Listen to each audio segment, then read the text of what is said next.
ना कोई बोलने वाले नहीं, चुपचाप हो जाए, ये आपस में लड़ते हैं तब।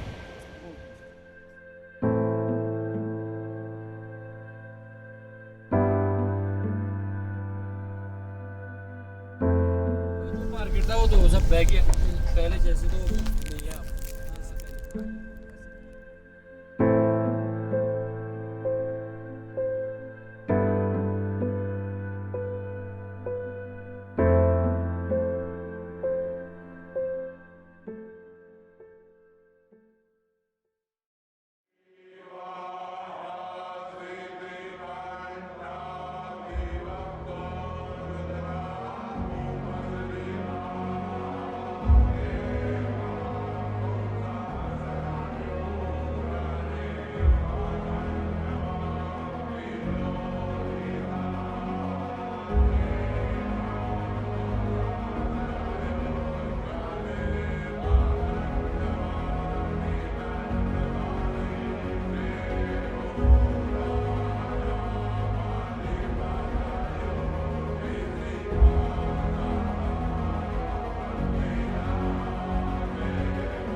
People still missing after The massive tragedy that is unfolding. Uttarakhand बड़े पैमाने पर बर्बादी और तबाही। अभी तक सारा फोकस तीर्थयात्रियों को निकालने नहीं है।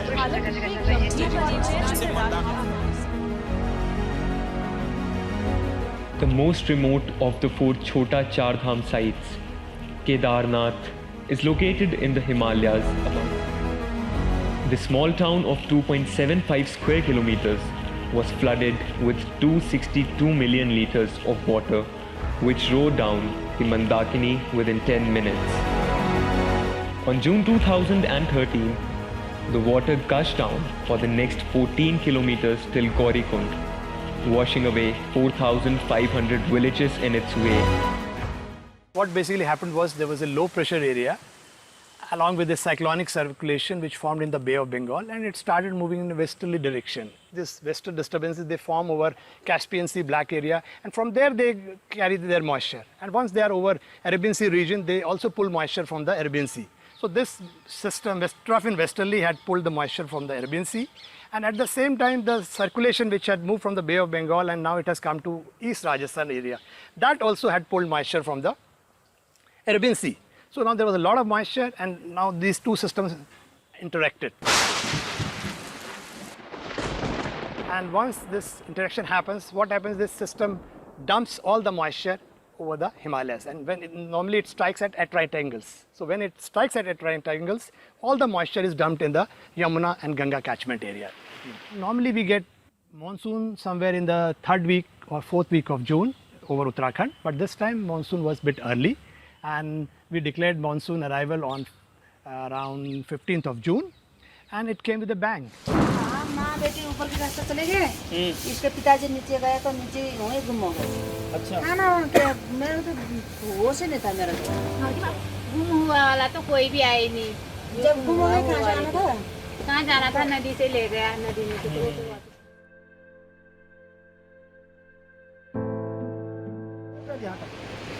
सब पूरा सब माँ का मंदिर बचा सिर्फ सामने मकान में सब दुर्दशा हो गई, सब मदद की। कोई भी आदमी है गाँव के, सारे मेरे गाँव की कोई नहीं करता, सब खाते। मैं रह गया 81 साल का, फिर उनको खिलाया। उसी में यहाँ पर एक मुसलमान था सब्जी वाला, उन्होंने 5 बोरी प्याज, 3 पेड़ के 10 बोरी आलू रोटी, मैं यहाँ से 30 कट्टे चावल, फिर पुलाव बनाया। वो घर के जो लोन है मोने बच्चे लेकिन नहीं। ऐसा है कि यात्रियों को कोई पता नहीं लगा ऊपर कितना मरे, कोई पता ही नहीं लगा कितना मरे। सरकार खुद मर गई, सिपाही मर गए, कई कर्मचारी बह गए, किसको था ज्ञान है?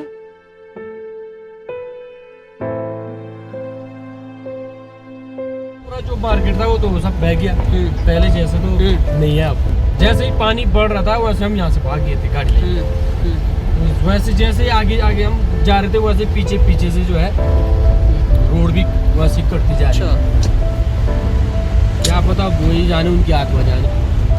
इतना जबरदस्त फोर्स था कि कोई भी कुछ भी चाहे कितनी भी फोर्स क्यों ना आए वो क्या कर पाते उसमें, है ना। जो बह गए जो जिन लोगों को उन्होंने बचाने की कोशिश की वो बच गए, है ना। जो जिसका नसीब में जितना लिखा होगा उसमें वही होना था। उसमें अब भगवान भी क्या करता, कोई जंगली में ऐसे भूख से मर गया, अच्छा ही वो हो गया ना ऐसे में, तो क्या करते तब कुछ व्यवस्था ही नहीं थी।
डिजास्टर के लिए आपको पता है कि जैसे एनडीआरएफ की स्थापना होती है तो आपदाओं में क्या है त्वरित प्रतिवादन के लिए कहीं भी कोई घटना होती तो हम वहाँ पे क्विक रिस्पॉन्स कैसे कर सकते हैं। तो उसके लिए तैयारी का जो पहले का हमारा जो चरण है हम क्या करते हैं बेसिक कोर्सेज करते हैं। अच्छा। बेसिक कोर्सेज में MFR का CSR की कॉलेज स्ट्रक्चर में कैसे हमने सर्च एंड रेस्क्यू करना है उसकी ट्रेनिंग होती है। फिर रोप रेस्क्यू के बारे में होता है, फिर रिवर के बारे में कि कोई फ्लड का कोई रेस्क्यू है या फिर रिवर में कोई हमें रेस्क्यू करना तो वहाँ पर हम किस तरह वहाँ पर हमें राफ्टिंग के बारे में ड्राइविंग के बारे में या फिर कहीं पर केमिकल का रिसाव हो गया तो वहाँ पे हम CVR में हमारा कोर्स होता है। तो ऐसे वो संरचना है वो है एक टीम के हिसाब से कि एक टीम है, एक टीम में जैसे इतने मेंबर होंगे उसके बाद एक टीम के अंडर में 3 सब टीमें होंगी। अच्छा। और 3 टीमों से मिलकर एक कंपनी बनेगी। अच्छा। तो एक जो सब टीम है हमारी क्या जो एक रेस्क्यू टीम होती है वो 6 लोगों की होती है जिसमें एक टीम लीडर होगा और 5 रेस्क्यूअर होंगे। अच्छा।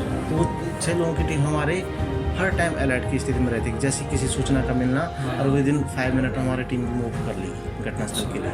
अब वो घटना किस तरीके की वो सारी चीज़ें हम सूचना में पहले ही क्या कर देते हैं क्लियर कर लेते हैं कि घटना किस तरह की है और हमें किस तरह की इक्विपमेंट की आवश्यकता पड़ेगी। फिर घटनास्थल पर जाने के बाद हम घटनास्थल का एनालिसिस करेंगे कि घटना की स्थिति किस तरीके की है। अगर ज़्यादा क्रिटिकल कंडीशन है या फिर वहाँ पर एडिशनल ज़्यादा सपोर्ट की आवश्यकता पड़ती है फिर हम बैकअप टीमों के लिए मांग करते हैं। फिर सर ये 24/7 रहता है? हाँ 24/7 हमारी एक टीम हमेशा अलर्ट में रहती है। अच्छा। उत्तराखंड में भी HDRF है तो उत्तराखंड की HDRF क्या करती है उत्तराखंड में कहीं भी कोई डिजास्टर होगा तो सबसे पहले फर्स्ट रिस्पॉन्डर के रूप में काम करेगी। तो वहाँ पे विक्टिमों तक अप्रोच बनाएगी। हम बिफोर डिजास्टर भी काम करते हैं कि लोगों को जागरूक करते हैं, लोगों को ट्रेनिंग देते हैं, अवेयरनेस प्रोग्राम चलाते हैं कि लोग क्या हो जागरूक हो सके और जिससे होने वाले आपदा का जो प्रभाव है वो कम किया जा सके।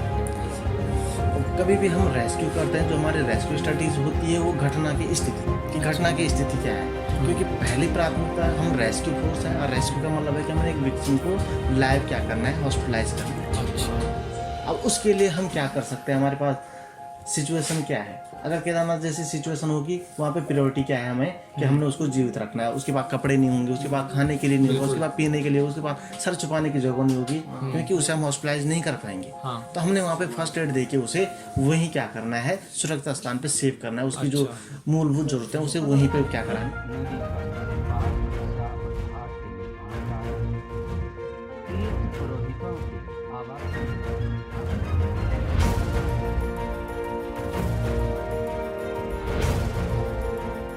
मंदिर के उत्तर की ओर एक वैकल्पिक मार्ग की तरह सेना का हेलीपैड भी बनाया गया है।